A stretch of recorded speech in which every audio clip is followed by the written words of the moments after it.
ఉల్లిపాయ చీరికలు, పచ్చిమిరపకాయ ముక్కలు, అల్లం ముక్కలు, కరివేపాకు, కొత్తిమీర, 1 స్పూన్ సాల్ట్, పసుపు,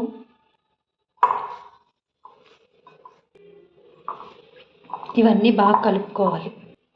తర్వాత ఒక ఎగ్,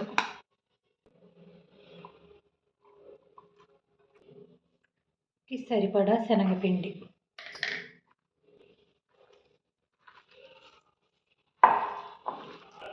సరిపడా పిండి వేసుకుని ఇలా కలుపుకుంటూ ఉండాలి. ఇందాక నేను వేసిన పిండే కాదు, ఇంకా కొంచెం పిండి కూడా పట్టింది. ఇలా వాటర్ వేయకుండా ఎగ్తో మాత్రమే కలిపాను నేను. మీరు పడితే ఇంకొంచెం వాటర్ వేసుకోవచ్చు. ఆయిల్,